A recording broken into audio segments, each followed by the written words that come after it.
Hello everyone, welcome to Maluka IAS. My name is Suraj. तो पिछला साल इसरो के लिए बहुत ही ज़्यादा अच्छा रहा था, जिसमें कई सारी अचीवमेंट्स हमने पाई हैं और साथ में कई मिशंस को लॉन्च भी किया। तो चलिए देखते हैं एक बार कि हम फ्यूचर में क्या करने वाले हैं। ठीक है, तो first of all Maluka IAS आपके लिए लाए हैं test series for 2025 with mentorship program. Total 64 test इसमें होंगे, जिसमें 34 प्रीलिम्स के यानी ऑब्जेक्टिव टाइप और 30 मेंस के सब्जेक्टिव टाइप के होंगे। काफी रीजनेबल प्राइसेस पे आपको ये टेस्ट सीरीज मिलेगी, जिसमें हिंदी, इंग्लिश और आपको ऑनलाइन ऑफलाइन दोनों तरह से ये अवेलेबल है, तो आप इसको यूज कर सकते हैं। राइट, सो चलिए जानते हैं फर्स्ट। तो देखिए, चंद्रयान 3 जो है इसकी लैंडिंग हुई थी 23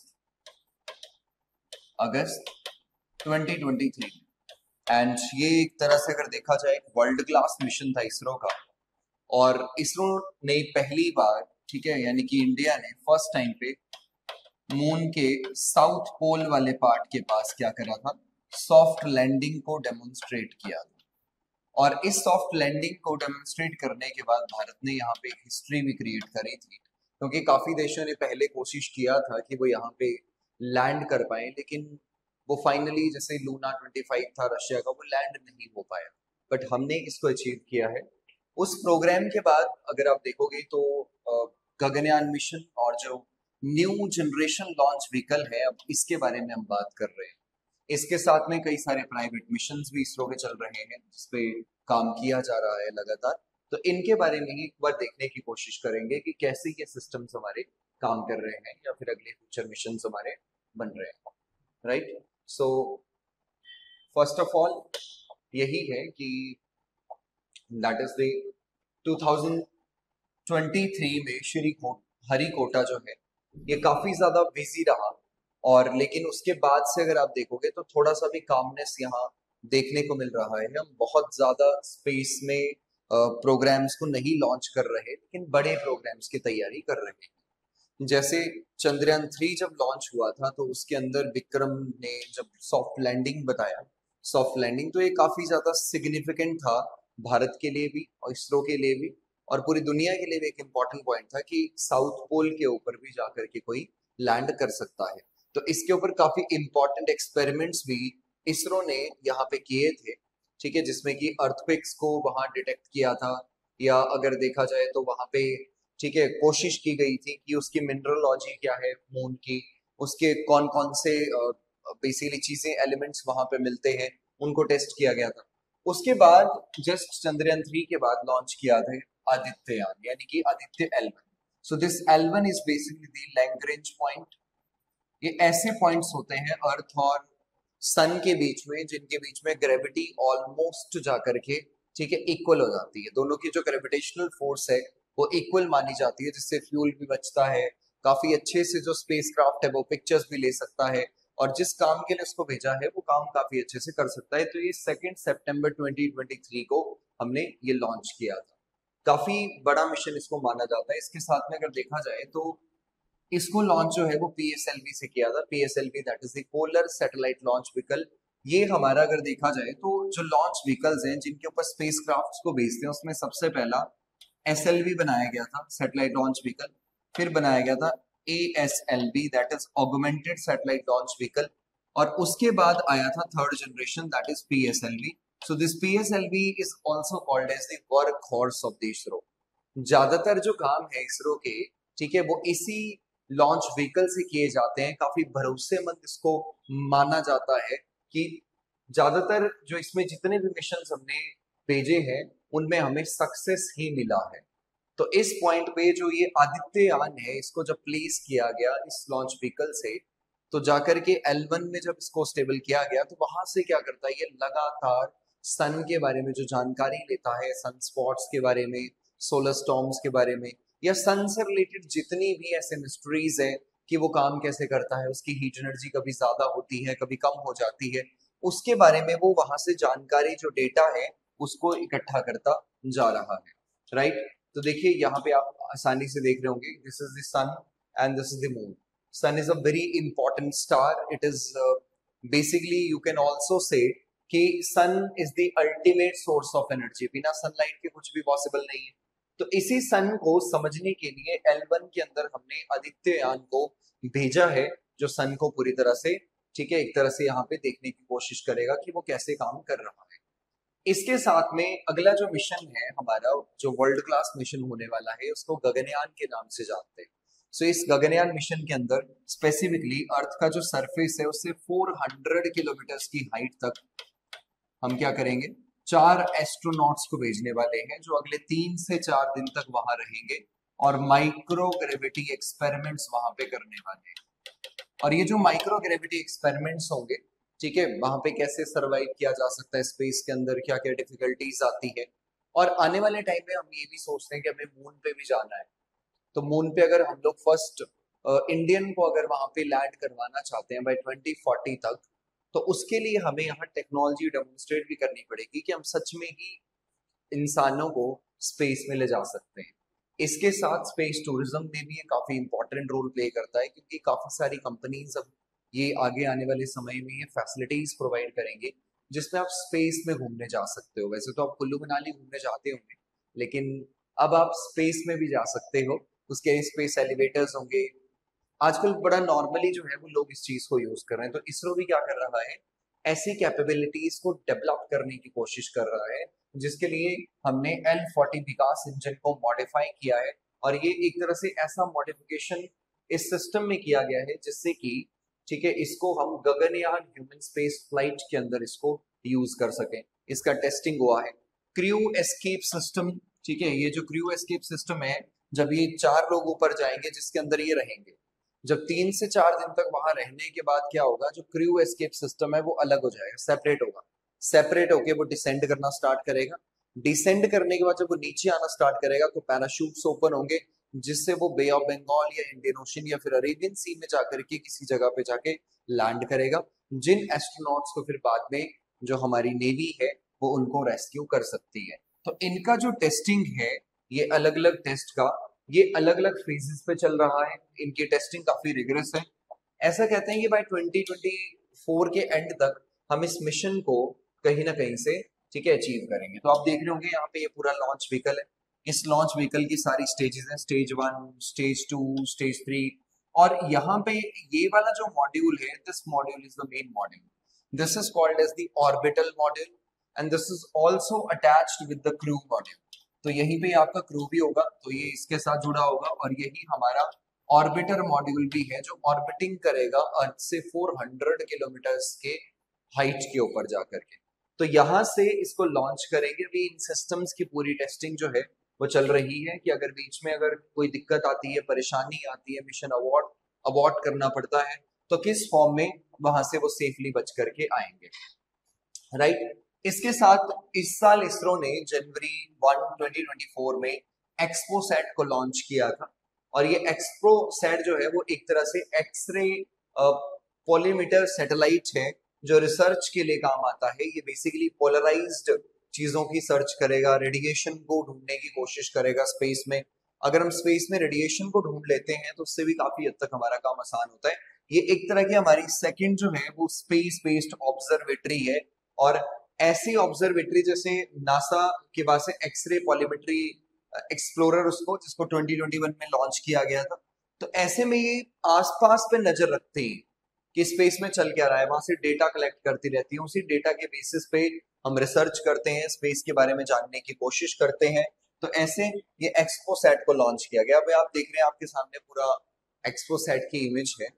तो ऐसा ये पूरा, अगर आप देखोगे, ऑर्बिटर भी है, ऑब्जर्वेटरी भी है, कई सारे इसमें ऑन बोर्ड इंस्ट्रूमेंट्स हैं। ये सोलर पैनल्स यहाँ पे लगे हैं जिनसे ये लाइट लेता है, हीट एनर्जी इलेक्ट्रिसिटी जनरेट करता है। इसके साथ में यहाँ पे एक टेलीस्कोप लगा हुआ है इसमें। तो ये प्लेटफॉर्म नॉड्यूल्स हैं जिससे ये सारा आसपास का डेटा जो है वो हमारे ग्राउंड स्टेशन पे भेजता रहता है, राइट। सो इनसैट 3DS, इसको स्पेसिफिकली जो हमारा एक मीटरोलॉजिकल सैटेलाइट है। मीटरोलॉजिकल सैटेलाइट मतलब जो मौसम विभाग से रिलेटेड होता है, जो हमें वेदर के एलिमेंट्स के बारे में जानकारी देता है कि आज बारिश होगी नहीं होगी, विंड्स का पैटर्न किस तरह से चल रहा है। तो उसके लिए इसको लॉन्च करना जो है वो लॉन्च किया जियो सिंक्रोनस सैटेलाइट लॉन्च व्हीकल से, जिसको बाहुबली ऑफ इसरो भी कहा जाता है, क्योंकि ये ज्यादा बड़े सैटेलाइट को अपने साथ उठा करके ले जा सकता है। इसके साथ जो नया एक मिशन है जिसको नासा और इसरो एक साथ कर रहे हैं, जिसको कहा जाता है NASA ISRO synthetic aperture radar, काफी ये मॉडर्न रडार इसको माना जाता है। इसमें नासा का भी कोलैबोरेशन है, इसरो का भी कोलैबोरेशन है। तो एक तरह से इस पूरे को कहा जाता है this is the earth observation, this is earth observation satellite. मतलब ये ऊपर जाकर के किसको ऑब्जर्व करेगा? अर्थ को ऑब्जर्व करेगा, क्लाइमेट चेंज के बारे में समझने की कोशिश करेगा, जो डी ग्लेशिएशन हो रहा है उस किस रेट पे चल रहा है उसको समझने की कोशिश करेगा। तो इसको ये मान रहे हैं कि इसको बाय 2025 तक हम क्या कर देंगे, इसको लॉन्च कर देंगे, राइट। काफी ज्यादा जो डेटा मिलेगा, इस डेटा से हम लोग बेसिकली समझ सकते हैं, अंडरस्टैंड कर सकते हैं कि चीजें कैसे चल रही हैं। तो this is the basically the image of the Nisar. और जो निसार है इसका जो नासा का जो एलिमेंट है वो भारत आ चुका है। अब इन दोनों को इकट्ठा किया जाएगा, उसके बाद इसको लोड किया जाएगा और यहाँ से इसको सन सिंक्रोनस ऑर्बिट के अंदर हम इसको प्लेस करेंगे, जिससे ये हमें डेटा प्रोवाइड करेगा।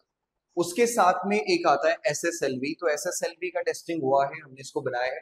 अब देखिए होता क्या है कि जब इसरो क्या करता है कि बहुत सारे सैटेलाइट को अपने साथ ले जाता है। अब कई बार क्या होता है कि ये जो PSLV है इसको पूरा असेंबल करने में ही कम से कम 2 से 3 महीने लग जाते हैं। ये बहुत ज्यादा समय होता है।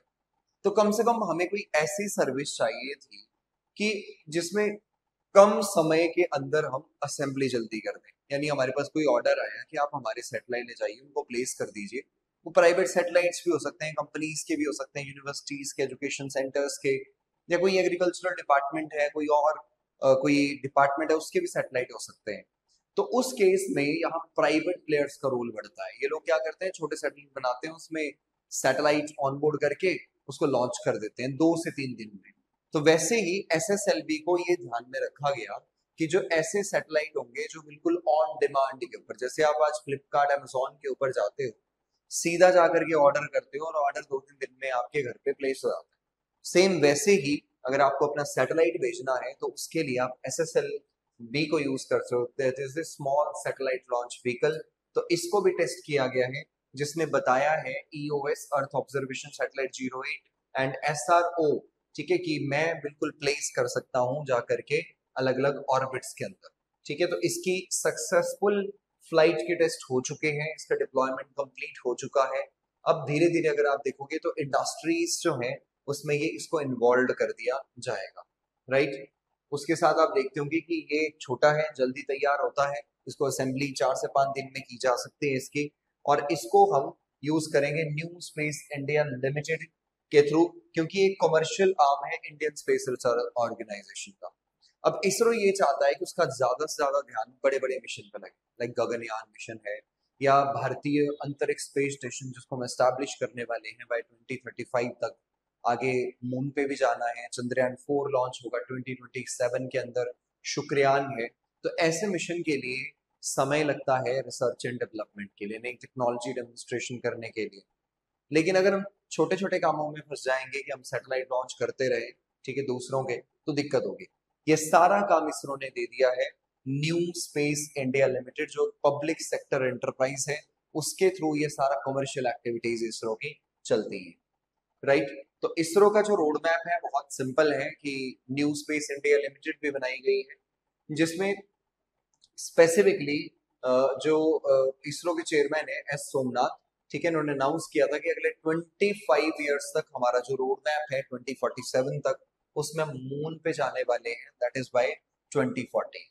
ठीक है, तो ये कई सारे मिशन अब इसके बाद आएंगे। गगनयान तो एक जस्ट एक ऐसा मिशन है जिस मिशन के अंदर हम कोशिश कर रहे हैं कि हम लोग कहाँ जा सके, स्पेस में जा सके, जिसमें कुछ एस्ट्रोनॉट्स को सिलेक्ट किया गया, जिसमें wing commander Shubhanshu Shukla, group captain Prashant Nair, Ajit Krishnan and Angad Pratap, ये उनके नाम है। इनकी ट्रेनिंग्स कई तरह की, ठीक है, रशिया में चल रही है।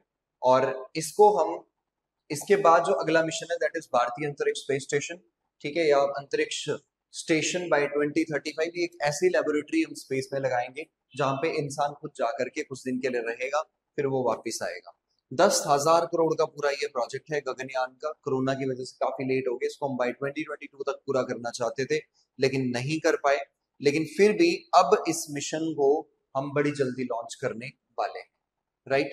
Next generation launch vehicle ISRO काम कर रहा है कि जो हमें अगले मिशन चाहिए उसमें बड़े बड़े हमें लॉन्चर्स चाहिए जिसमें ज्यादा सामान ले जाया जा सके। अब अगर मान लो भारतीय अंतरिक्ष स्टेशन है, इसमें ये 20 टन का होगा, तो 20 टन का तो एक बार ले जा नहीं सकते हम, तो इसमें हम क्या करना पड़ेगा, फेज बाय फेज ले जाना पड़ेगा। 4 टन का ले गए, फिर 5 टन का ले गए, फिर 4 टन का ले गए, फिर 5 टन का ले गए, ऐसे पूरा होगा।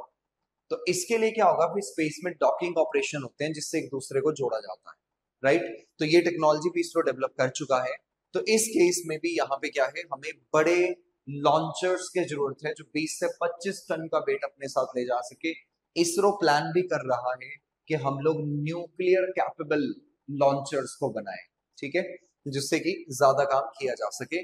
तो यहाँ पे कोशिश की जा रही है NSIL और कुछ प्राइवेट कंपनीज के थ्रू कि नए लॉन्चर्स को डेवलप किया जाए और इनकी डेवलपमेंट के साथ ही हम आगे काम कर सकते हैं। तो new space India limited basically public sector enterprise है और ये इनकॉर्पोरेट है डिपार्टमेंट ऑफ स्पेस के अंडर।